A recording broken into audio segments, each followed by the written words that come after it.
नमस्कार दोस्तों, brilliant model set 2 आज लाए हैं जिसका हम आज ऑब्जेक्टिव क्वेश्चन करने वाले हैं। तो देखिए क्वेश्चन नंबर 1 क्या कह रहा है, दो धनात्मक पूर्णांक C और D हो और भागफल Q तथा शेषफल R हो, जहां देखिए क्या कह रहा है 0, ये बड़ा क्या छोटा है R से, यानी या तो बड़ा होगा या तो छोटा होगा, और बड़ा R से भी बड़ा है क्या है D है। तो निम्नलिखित में कौन सा संबंध सत्य होगा। तो देखिए ऐसे में देखिए हमको देखिए ये Q बराबर दिया हुआ है, यानी हमको क्या कह रहा है कि Q क्या है, भागफल क्या है, यानी Q दिया हुआ है तो Q क्या होना चाहिए, यहां पर होना चाहिए, यानी ऑप्शन नंबर बी हमारा क्या हो जाएगा, सही हो जाएगा। क्लियर है। अब देखिए आगे कह रहा है, यदि प्रथम 13,986 अभाज्य संख्याओं का योग n है तो n हमेशा भाज्य होगा। किससे n, मतलब कौन, ये 6 से भाज्य होगा, 4 से भाज्य होगा, 8 से भाज्य होगा। तो आप इसमें देखिएगा कि ये भी क्या है, एक सम संख्या है, ये भी सम संख्या, ये भी सम संख्या है। इनका क्या रहा है कि अभाज्य संख्या, यानी इनमें से कोई नहीं है। ऑप्शन नंबर डी हमारा सही हो जाएगा। क्लियर है। अब देखिए कह रहा है क्वेश्चन नंबर तीसरा कि 5, 15 और 20 के लॉसा और मौसा का अनुपात। पहले लॉसा है तो पहले हम लॉसा निकाल लेते। देखिए इसको हम बनाएंगे तो 5, 15 और 20 इसका लॉसा निकालिए। 5 से डायरेक्ट ही लगा देते हैं, 5 एकम 5, 5 तिया 15, 5 के 20, तो ये हो जाएगा 5 का 20 तिया 60। लॉसा कितना आ गया, 60 आ गया। ठीक है। अब हम मौसा निकालते हैं। अब देखिए तो मौसा क्या हो जाएगा इसका, 5, 15 और 20 का हम निकालते हैं मौसा। तो 5 तो बराबर देखिए 1 गुने 5 गुणनखंड कर दीजिए। 15 बराबर हम क्या लिख देंगे, 1 गुने के 5, और देखिए 20 बराबर हम क्या लिख सकते हैं, 2 गुने के 2 गुने के 5, यानी हमारा मौसा कितना आ जाएगा, 5। तो पहले लसा और मौसा तो हम इसको काट देंगे। देखिए क्या मतलब है, 12 पंचे के 60, यानी 12 ऊपर में और नीचे में 1, यानी कितना आ जाएगा 12 अनुपात के 1। तो 12 अनुपात 1 देखिए कहाँ है, 12 अनुपात 1, ऑप्शन नंबर डी हमारा सही हो जाएगा। तो पहले लॉसा तो हमने लॉसा निकाल लिया और मौसा हमने लगा दिया। मौसा हमारा पास कितना आ गया 5, तो लॉसा बटा के मौसा बराबर के 12 अनुपात के 1 हो जाएगा। अब देखिए ये क्या कर रहा है कि 3.27 इसके ऊपर बार लगा हुआ है, क्या है, तो एक पूर्णांक है, एक परिमेय संख्या है, एक प्राकृतिक संख्या या एक अपरिमेय संख्या। तो आप जानते हैं कि ऐसे हमको दिया रहता है कि 3.27 इस पे बार लगा दिया है। इसको क्या कहता है कि हम इसको पी बटे क्यू के रूप में लिखते हैं, और जब पी बटे क्यू के रूप में इसको हम लिख सकते थे, ये कौन सी संख्या हो जाएगी, परिमेय संख्या, सॉरी हाँ एक परिमेय संख्या। तो हमारा ऑप्शन नंबर क्या हो जाएगा, बी सही हो जाएगा। ये क्या है, एक अपरिमेय संख्या, तो क्या हो जाएगा, गलत हो जाएगा। ठीक है। अब हम आगे बढ़ते हैं। अब देखिए क्वेश्चन नंबर 5 में क्या कर रहा है, p बटे 2 पे पावर m गुने 5 पे पावर m के रूप में 0.67 को लिखा जा सकता है। यानी कहता है कि अगर इसके रूप में अगर इसको हम लिखेंगे तो किसके फॉर्म में आएगा, इसके रूप में आएगा, ये इसके रूप में आएगा, इसके रूप में, इनमें से कोई नहीं आएगा। चलिए हम इसको लिख के देखते हैं। देखिए 0.67 है, इसको हम क्या लिख सकते हैं, आप जानते हैं कि पॉइंट के बाद कितना संख्या है, 2 संख्या है, यानी हम इसको क्या लिख सकते हैं, 67 बटे के पॉइंट के बाद कितनी संख्या है, 2 7 है। तो हम क्या करते हैं, नीचे में 1 और उस पर कितना 0 डालते हैं, 2 शून्य डालते हैं। ठीक है। अब देखिए इसके रूप में लिखना है तो हम क्या करेंगे, 100 का क्या निकालेंगे, अभाज्य गुणनखंड। 100 का लगाएंगे तो 2 से क्या कर देंगे, हम डिवाइड करेंगे। तो 2 से डिवाइड करेंगे तो कितना हो जाएगा, 50 मतलब। फिर 2 से लगाएंगे तो कितना हो जाएगा, 25। अब 2 से नहीं लगा, 5 से लगेगा, यानी 5। तो इसको हम क्या लिख सकते हैं, 67 अपॉन 2 पे पावर 2 गुने 5 पे पावर 2 हो गया। यानी देखिए 67 बट्टा 2 पे पावर 2 गुने 5 पे पावर 2 किसका ऑप्शन है, यानी ऑप्शन नंबर बी हमारा क्या हो जाएगा, सही हो जाएगा। तो इस प्रकार के सवाल दिया रहेगा तो हम ऐसे इसको सॉल्व करेंगे। ठीक है। अगर यहाँ पर मान लीजिए एक और कोई संख्या दिया रहता तो हम एक और 0 बताते थे, यानी पॉइंट के बाद जितनी संख्या दिया रहेगा उसके नीचे में हम 1 पर उतना 0 डाल देंगे। 2 गो संख्या था तो हमने क्या कर दिया, 2 गो 0 डाला था। क्लियर है। अब आगे देखिए क्वेश्चन क्या कर रहा है, √18 का परिमेयकरण गुणांक क्या है। तो √18 का सबसे पहले तो वर्गमूल हम निकालते हैं, 18 का भाज्य गुणनखंड निकालेंगे, 2 से हम डिवाइड करेंगे तो 9 दूना 18, फिर 3 से 3 तिया देंगे, 2 को 3 का हम 1 को 3 लिखेंगे, लेकिन ये हटा नहीं तो 2 √2, यानी 3 बाहर में √2 अंदर में, यानी √2 क्या हो जाएगा इसका परिमेयकरण गुणांक। तो इसका ऑप्शन नंबर बी, इसका बी हो जाएगा। क्लियर है। अब आगे देखिए कह रहा है कि 8 पे पावर 0 मल्टीप्लाई 2 पे पावर 0 का मान कितना होगा। तो आप जानते हैं कि जिसके पावर चाहे वो छोटी संख्या हो या बड़ी संख्या, अगर पावर 0 है तो उसका मान 1 हो जाएगा, मल्टीप्लाई फिर 1 है, यानी 1 में 1 से मल्टीप्लाई करेंगे तो कितना हो जाएगा 1। तो ऑप्शन नंबर इसका भी क्या हो जाएगा, हमारा बी हो गया। क्लियर है। अब देखिए क्वेश्चन नंबर 8 का, निम्नलिखित में किसका दशमलव प्रसार देखिए अशांत का रहा है, शांत नहीं अशांत। अब देखिए इसको भाग लगाना है, इसको भाग लगाना, इसको भाग लगाना, इसको भाग, हमें भाग नहीं लगाएंगे क्योंकि हम 9वां में नहीं है, 10वां में, और 10वां के बोर्ड की हम तैयारी कर रहे हैं, और बोर्ड जस्ट 1 महीना के बाद हम बोर्ड में एग्जाम देंगे, बोर्ड का एग्जाम। तो देखिए इसको इस फॉर्मूला पर लिखेंगे, जो इसके फॉर्मूला में आ गया उसको हम क्या कहते हैं शांत, और जो इसके फॉर्मूला में नहीं आया उसको हम क्या कहेंगे अशांत। बस इसके देखिए 15 बटा के कितना है 400 है, तो 15 को रहने देते हैं, नीचे ऊपर वाला से तो हमें कोई माने मतलब नहीं है। पी तो कोई नेचुरल नंबर हो जाएगा, जैसे होल नंबर, ठीक है, कोई होल नंबर हो जाएगा, तो पी को हमें लेना नहीं है, 400 को हम गुणनखंड करेंगे। तो देखिए 400 का हम अभाज्य गुणनखंड 2 से लगाएंगे, कितना हो जाएगा 2 दूना 4, फिर 2 से 100 मरतबे, फिर 2 से कितना हो जाएगा 50 मरतबे, फिर 2 से कितना हो जाएगा 25 मरतबे, फिर 2 से 5 से लगाएंगे 5 मरतबे, यानी ये हो जाएगा 15 बटे के 1 2 3 4, 2 पे पावर 4 और गुने 5 पे पावर 2, यानी ये इसके रूप में आ गया। इसको हम क्या कह सकते हैं, ये भाई ये शांत है, ये अशांत नहीं है। क्लियर है। अब इसको 17 बटा 80 है, तो 80 का निकालिए, 2 से लगाएंगे 40 मरतबे, 2 से लगाएंगे 20 मरतबे, 2 से 10 मरतबे, और 2 से लगाएंगे हम 5 मरतबे, यानी ये भी कितना हो जाएगा 17 बटा के 2 पे पावर 4 गुने 5 अकेला है तो 5 पे पावर 1, यानी ये भी क्या हम कह सकते हैं, इसको शांत कह सकते हैं। क्लियर है। अब देखिए 13 बटा 121, 121 का निकालिए, ये लगेगा कितना से 11 से, यानी हो जाएगा ये 13 बटा के 11 पे पावर 2। अब इस पर गौर कीजिए, ये इसके रूप में है नहीं है, यानी ये इसके रूप में नहीं है, तो ये क्या हो जाएगा हमारा अशांत हो जाएगा। क्या हो जाएगा अशांत। अब इसका चौथा नंबर दिया हुआ है डी नंबर, इसको भी देख लेते हैं। तो देखिए नीचे में 400 दिया हुआ है, 400 दिया हुआ है, तो इसका मतलब क्या, ये भी क्या हो जाएगा शांत हो जाएगा। तो इसका ऑप्शन नंबर क्या हो जाएगा, सी इज द राइट आंसर। क्यों, क्योंकि ये अशांत प्रसार है, क्योंकि ये किसके रूप में नहीं है, पी बटा 2 पे पावर m गुने के 5 पे पावर m के रूप में नहीं है, यानी ये उसके रूप में नहीं है, तो क्या हो जाएगा ये एक अशांत, यानी अपरिमेय संख्या होगा, और अपरिमेय संख्या का दशमलव प्रसार कैसा होता है, अशांत होता है। क्लियर है। देखिए क्वेश्चन नंबर 9 क्या कर रहा है, यदि a और b अभाज्य संख्या हो तो a और b का लसक क्या होगा। अब देखिए अभाज्य संख्या आप जानते हैं कि वो ऐसी संख्या जो एक या स्वयं के अलावा और किसी संख्या से नहीं कटे। मान लीजिए a और b दिया हुआ है, तो इसमें आपको न समझ में आए, ठीक है, अब नहीं समझ में आए तो a और b की जगह पर कुछ और हम संख्या ले सकते हैं। तो जैसे अभाज्य संख्या मान लेते हैं 2 और 3 है, ठीक है, या मान लिए कि वो 5 और 7 है, या मान लिए वो कितना है 11 है या 13 है, ये अलग संख्या, ये अलग संख्या, ये अलग संख्या, ठीक है। या आप कह सकते हैं क्या कि वो 2 है और वो 5 है, ये संख्या। अब इसका लॉसन निकालना है, तो अगर हम पूछे 2 3 का लॉसन तो क्या कर दीजिएगा आप, सर कहिएगा कि सर ये 6 है। 5 7 का लॉसन पूछेंगे तो ये कितना कहिएगा 35, तो क्या कर रहे हैं हम गुना कर रहे हैं। तो यानी देखिए, और उसी और a और b का हम अगर पूछे तो a और b का हम गुना करेंगे तो क्या हो जाएगा a b हो जाएगा, यानी हमारा ऑप्शन नंबर सी हो जाएगा। अगर अभाज्य संख्या का लॉसन तो नहीं होता है, लेकिन उसको हम क्या कर देते हैं, जब हमें लॉसन प्राप्त करना है तो हम उसको मल्टीप्लाई कर देते हैं, यानी a गुने b, a और b का लॉसन क्या हो जाएगा a इंटू बी, यानी a b हो जाएगा। क्लियर है। अब देखिए क्या कहा है, निम्नलिखित में कौन सा अपरिमेय संख्या है। अपरिमेय संख्या आप जानते हैं जिसका रूट न हटे, तो देखिए किसका रूट नहीं हटता है, कौन अपरिमेय संख्या नहीं है, कौन अपरिमेय, जिसका रूट हट जाए वो अपरिमेय संख्या नहीं है, और जिसका रूट न हटे वो अपरिमेय संख्या है। अब देखिए ये इंटू है, इसको मल्टीप्लाई कीजिएगा रूट में 21, नहीं इसका भी नहीं हटेगा, ये भी अपरिमेय संख्या है, ये भी अपरिमेय संख्या, कौन अपरिमेय संख्या नहीं है ये, यानी देखिए 64 का हो जाएगा कितना 8, और 81 का हो जाएगा या 9, यानी 64 का 8 बटे 9 हो जाएगा, तो ये क्या हो जाएगा एक परिमेय संख्या, यानी ये अपरिमेय संख्या नहीं है। अब देखिए कहता है 2 बटा 11 का दशमलव प्रसार क्या होगा, तो इसको हम करके देखते हैं।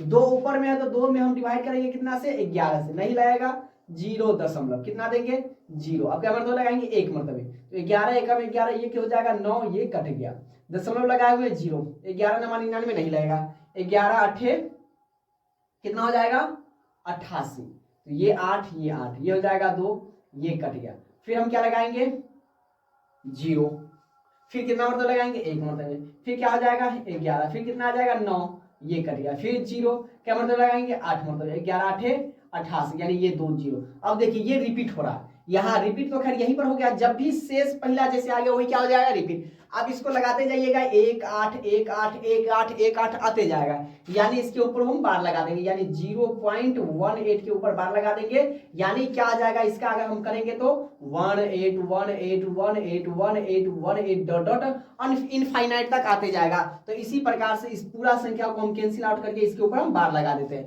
यानी 0.18 के ऊपर बार लगा देंगे। तो देखिए कहाँ है ऑप्शन नंबर ए हमारा राइट हो जाएगा। ठीक है, अब देखिए क्वेश्चन नंबर 12 क्या करा, 65 और 117 का मौसम।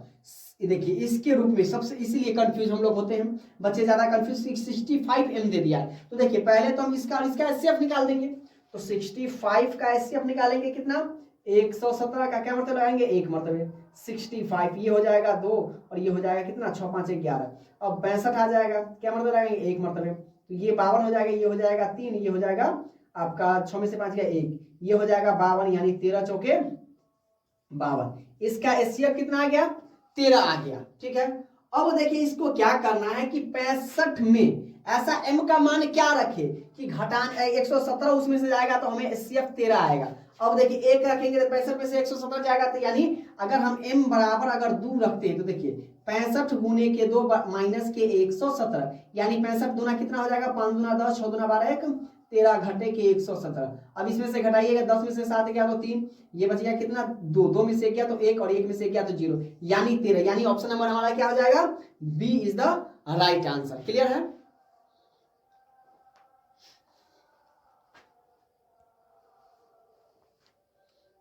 अब देखिए आगे क्वेश्चन क्या कर रहा है कि एपी के प्रथम पद ए तथा सार्वंतर डी है तो एपी के 3 पद। तो आप जानते हैं कि एपी के प्रथम पद क्या होता है, एपी का अगर प्रथम पद पूछे तो वो क्या होता है आपका ए होता है, यानी ए। तो ए कितना दिया हुआ है, और दूसरा का पद क्या होता है ए प्लस के डी, और तीसरा का पद क्या होता है आपका ए प्लस के 2d होता है। ये एपी के पद है। आप कभी भी अगर ऐसा क्वेश्चन पूछे इसके जगह पर कुछ भी दिया रहेगा तो आप इसको याद रखिएगा, एपी का अगर प्रथम पद पूछे तो वो हमारा ए हो जाएगा, एपी का द्वितीय पद तो ए प्लस का डी, और एपी का तृतीय पद ए प्लस के 2d। अगर चौथा पद पूछे तो ए प्लस के 3d, पांचवा पद पूछे तो क्या हो जाएगा ए प्लस के 4d, यानी एक हम कम करते जाएंगे। अब देखिए ए, तो ए हमें हमारा कितना दिया हुआ है 2, प्रथम पद तो हम जानते हैं ए। अब देखिए ए प्लस के 2 तो प्रथम पद हमारा ए, और सार्वंतर को ही हम क्या कहते हैं डी कहते हैं। तो डी हमें कितना दिया हुआ है 3, तो 2 और 3 कितना हो जाएगा 5, बराबर ए प्लस के 2d। तो ए हमारे पास 2 इंटू डी कितना है 3 है, यानी हो जाएगा 2 प्लस के 3 गुना 6 बराबर के 8, यानी 2 5 8। तो प्रथम पद हो जाएगा 2, द्वितीय पद हो जाएगा 5 और तृतीय पद कितना हो जाएगा 8। तो 2 5 8 2 5 8 2 5 8 2 5 8, ऑप्शन नंबर बी हमारा सही हो जाएगा, इज द राइट आंसर 2 5 8। अगर चतुर्थ पद पूछे तो कितना हो जाएगा 3t हो जाएगा, यानी 3 तिया 9 9 2 11 हो जाएगा, मतलब 3 हम बढ़ाते जाएंगे। क्लियर है। अब देखिए रैखिक समीकरण युग्म 5x प्लस 2y बराबर के 16 और 7x माइनस के 4y बराबर के 2 के हल देखना है। ठीक है, अब देखिए इसको हम बनाते हैं, कैसे बनाएंगे। आप इसको कई प्रकार से बना सकते हैं, लुप्तीकरण विधि से, प्रतिस्थापन विधि से, आपको जिस हिसाब से इसको हम समीकरण 1 बना लेते हैं, और इसको 7x माइनस के 4y इक्वल टू 2, ये समीकरण 2 हो गया। ठीक है, अब इसको प्रतिस्थापन विधि से बनाइए, लुप्तीकरण विधि से बनाइए, वजन जो आपको सबसे आसान लगता है उस विधि से आप इसको बनाकर आपका आंसर ये आ जाएगा। अब इसको हम लुप्तीकरण विधि से बनाएंगे, तो हम समीकरण ये देखिए प्लस माइनस है, तो हम समीकरण 1 में हम क्या करेंगे 2 से गुना करेंगे। ठीक है, ऑब्जेक्टिव है तो इसलिए हम ज्यादा लिखेंगे नहीं, क्योंकि फटाफट बनाना है हमको। तो देखिए 5 में 2 से पूरा में हम गुना करेंगे। ठीक है, 5 में 2 से गुना करेंगे, 5 दूना 10x, फ्रेश लिखते हैं। ठीक है, ये हो जाएगा 5 दूना 10x प्लस 2 दूना 4y बराबर 16 दूना हो जाएगा 32। ये नीचे वाला नहीं गुना किया, ये तो सेम का सेम हो जाएगा 4y इक्वल टू 2। जोड़ने पर काट रहे हैं तो ये प्लस माइनस कट गया, 10 और 7 हो जाएगा 17x बराबर 32 और 2 हो जाएगा 34। इसीलिए x बराबर 34 बटे के 17, 17 दूना 34, यानी x का मान कितना आ गया 2। अभी x का मान अपनी मर्जी से, आपकी मर्जी से इसमें 1 में रखना है तो 1 में रखिए, 2 में रखना है तो 2 में रखिए। अब मान लीजिए हम x का मान समीकरण 2 में रखें, तो लिखेंगे हम क्या, x का मान समीकरण 2 में रखा है। 2 हमारा क्या है ये वाला उतार देंगे, 7x माइनस के 4y इक्वल टू क्या है 2 है, तो x की जगह पर 2, यानी देखिए x के 7 गुने x यानी 7 गुने 2 माइनस के 4y बराबर के 2, या 7 में अगर 2 से गुना करेंगे 7 दूना 14 माइनस के 4y इक्वल टू 2। अब इसको उधर ले जाते हैं तो इधर क्या बच जाएगा माइनस के 4y इक्वल टू 2, इधर प्लस आके उधर माइनस में हो जाएगा, या माइनस के 4y बराबर, अब देखिए 12 में से 2 जाएगा तो माइनस, सॉरी 14 में से 2 गया तो माइनस के 12, माइनस से माइनस कैंसिल आउट, इसीलिए y बराबर हो जाएगा 12/4, 4 तिया 12, यानी y का मान कितना आ गया 3, तो x2 y3, तो x2 y3 x2 y3 यानी ऑप्शन नंबर ए हमारा राइट आंसर हो गया। क्लियर है?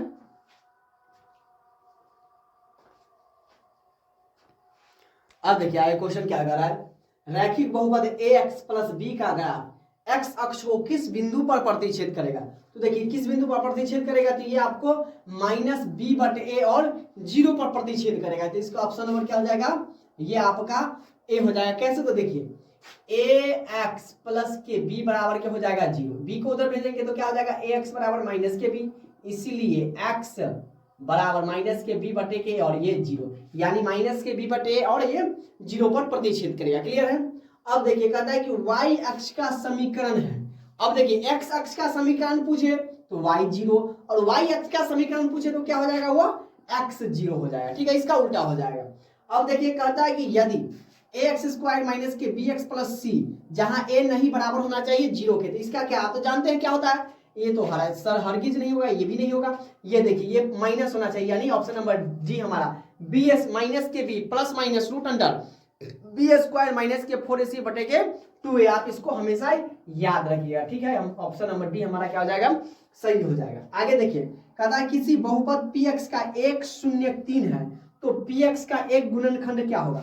अगर बहुपद देखिए, अगर हम इसको लिखते हैं x प्लस के 3 बराबर 0, तो x बराबर क्या हो जाएगा माइनस के 3, यानी ये क्या हो जाएगा हमारा गलत हो जाएगा। अगर हम लिखते हैं x माइनस के 3 बराबर के 0, तो x बराबर क्या आ जाता है 3। ठीक है, अब देखिए x प्लस के 1 बराबर के 0, तो x बराबर हो जाता है माइनस के 1, तो किसका गुणनखंड 3, तो यानी देखिए ये, यानी इसका एक गुणनखंड क्या होगा x माइनस के 3, ये आ गया ना 3, और गुणनखंड कर रहा है 3 प्लस के 3, यानी माइनस रखेंगे तो बराबर को उधर जाएगा तो प्लस के 3 हो जाएगा, यानी ऑप्शन नंबर बी इसका क्या हो जाएगा, is the right answer. Clear है?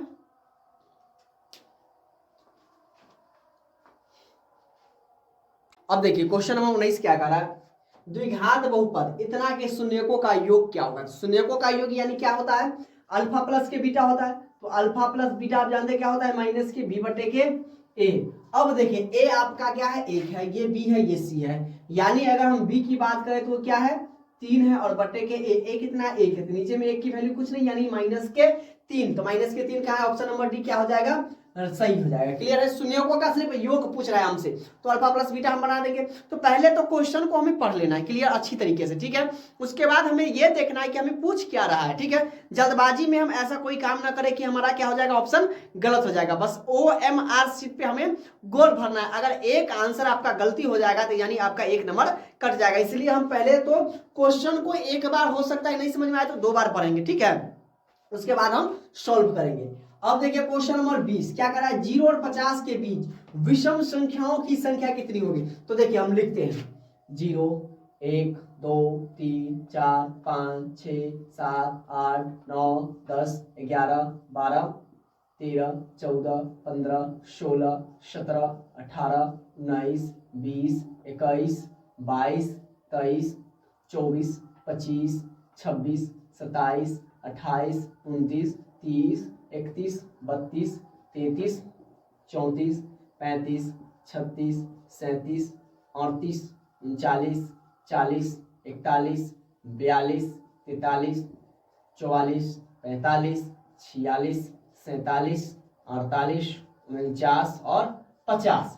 तो 0 और 50 के बीच में छोड़ना है, तो 0 और 50 को हम छोड़ देंगे। क्या चीज चाहिए हमें, विषम संख्याओं की गिनती पूछ रही, मतलब क्या वो इसके बीच में क्या वो विषम संख्या, उसी को गिनना है। अब देखिए विषम संख्या किसको कहते हैं, जो 2 से ना कटे, तो 2 से ना कटने वाला उसको हम चुनेंगे। तो देखिए पहला क्या हो जाएगा 1 हो जाएगा, 3 हो जाएगा, जिस पर हम गोल लगा रहे हैं, ठीक है, यानी हम तब तक इसको काट देते हैं, मिटा देते हैं, ठीक है। 2 हो जाएगा, 5 7 9, उसके बाद 11, उसके बाद 13, उसके बाद 15, उसके बाद 17, उसके बाद 19, उसके बाद 21, उसके बाद 23, उसके बाद हो जाएगा 25, उसके बाद 27, उसके बाद 29, उसके बाद 31, उसके बाद 33, उसके बाद 35, उसके बाद 37, उसके बाद 39, 41, 43, 45, 47 और 49। अब देखिए क्या वो है, क्या वो गोल है, 1 1 2 3 4 5 6 7 8 9 10 11 12 13 14 15 16 17 18 19 20 21 22 23 24 25 यानी 0 और 50 के बीच में क्या को विषम संख्या आ गया 25 को। तो देखिए ऑप्शन नंबर 25 कहाँ है, option number B. Option number क्या हो जाएगा, B is the right answer. Clear है। अब देखिए कहता है द्विघात बहुपद इतना के शून्यक है, सॉरी ऑप्शन नंबर नहीं डाले, ठीक है, ऑप्शन नंबर डाले तो नहीं डाले कोई दिक्कत नहीं है, हम इसको बना देते हैं। अगर आपके पास किताब है तो आपसे बना लीजिएगा। अब देखिए इसको हम कैसे बनाएंगे, तो एक्स स्क्वायर प्लस के 1 हटा के 6x माइनस के 2 है। जब भी आपको शून्यक पूछेगा बराबर में हम क्या डाल देंगे, 0 डाल देंगे। क्लियर है। अब देखिए इसके नीचे कुछ नहीं, 1 लगा देंगे, इसके नीचे भी कुछ नहीं, 1 लगा। अब क्या कर देंगे, बटाबर के जोड़ कर देंगे। ठीक है। अब देखिए 1 6 6 का एलसीएम हो जाएगा 6, 1 6 के 6 तो ये हो जाएगा 6x स्क्वायर, मतलब 6 एकम 6 तो ये हो जाएगा x और माइनस के 1 6 के 6 तो 6 दूना 12 बराबर के 0। अब क्रॉस मल्टीप्लिकेशन करेंगे तो क्या हो जाएगा 6x स्क्वायर प्लस के x माइनस के 12, 0 में 6 से गुणा करेंगे तो बराबर में 0। अब देखिए इसको हम फैक्टराइज कर देंगे, गुणनखंड बना देंगे। क्या कर देंगे, पहला और लास्ट में गुणा करेंगे तो ये कितना हो जाएगा 12 और 16 को जब गुणा करेंगे तो ये 12 और 16, सॉरी ये देखिए 12 नहीं होगा, ये 6 हो जाएगा। ठीक है, क्योंकि 6 है। अब देखिए 12 छक 72 और 9 अठे 72, तो इसको हम क्या बना देंगे, देखिए क्या कर देंगे हम 6x स्क्वायर, यहाँ पर x है तो पहले क्या हम लिखेंगे 9x और माइनस के 8x, 9 में से 8 गया तो 1x और माइनस के 12 बराबर के 0। अब इसमें कितना कॉमन है 3x, तो 3x हम निकाल देंगे तो ये 3 दूना 6 और प्लस के 3 तिहाई 9, माइनस के 4 कॉमन है 4 दूना 8x, माइनस कॉमन लेते प्लस 4 तिया 12 बराबर के 0। इसको लिख दीजिए तो 3x माइनस के 4 और कॉमन हो जाएगा 2x प्लस के 3 बराबर के 0। एक बार इससे तो 3x माइनस के 4 बराबर 0, 3x बराबर के हो जाएगा 4, इसीलिए x बराबर के हो जाएगा 4 बटा के 3 और ये हो जाएगा 2x प्लस के 3 बराबर के 0, 2x बराबर के माइनस के 3, इसीलिए x बराबर माइनस के 3 बटे के 2। तो देखिए 4 बटे 3 और माइनस के 3 बटे 2, या तो ये पहले होगा या ये पहले होगा। ठीक है, यही हमारा क्या हो जाएगा आंसर होगा। तो ये दोनों जहां पर होंगे वही ऑप्शन नंबर हमारा क्या हो जाएगा, सही हो जाएगा। क्लियर है।